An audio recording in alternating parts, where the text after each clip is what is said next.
Hi, my name is Ciaran Cuffe and I'm Dublin's Green MEP at the European Parliament.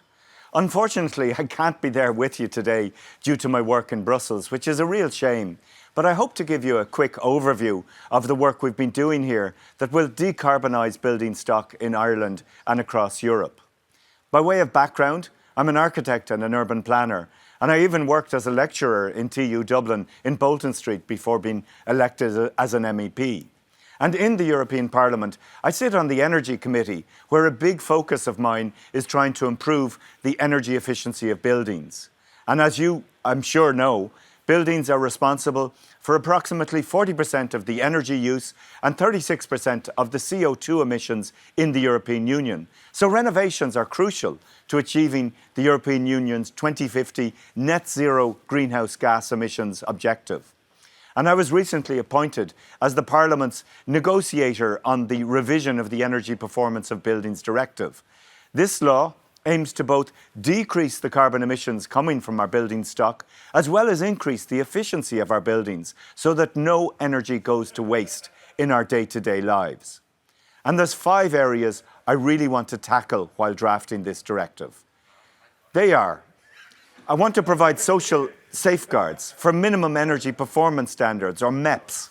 And MEPs define a standard level of improvement or minimum physical insulation or heating measures that the target stock must meet at a given date or other trigger point. For example, when you sell a building, rent it or renovate it.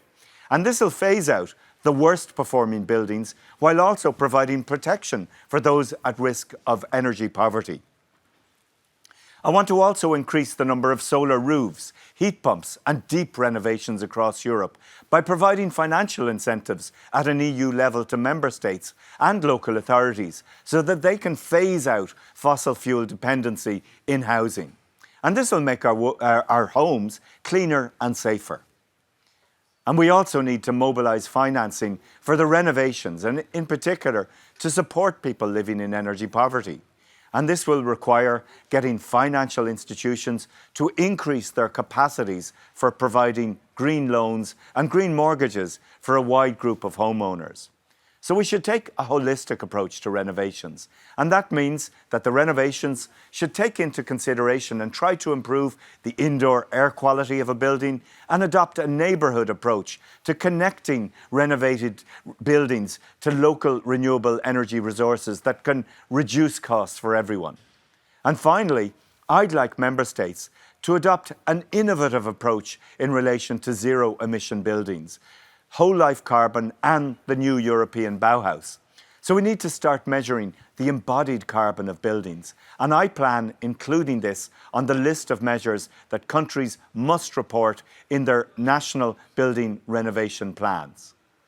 And the legislation also will have an effect of what's happening in Ukraine. And we must remember that every cent we spend on energy efficiency and renewable energy is less money going to Putin's Russia. So we have a moral obligation to be more energy independent and switch to a renewables-based economy that will ensure our green future together. So for the EPBD, we need to be as ambitious as possible. And if we get this right, then we can tackle climate change, energy poverty, and the negative economic effects of COVID all at once. Thank you.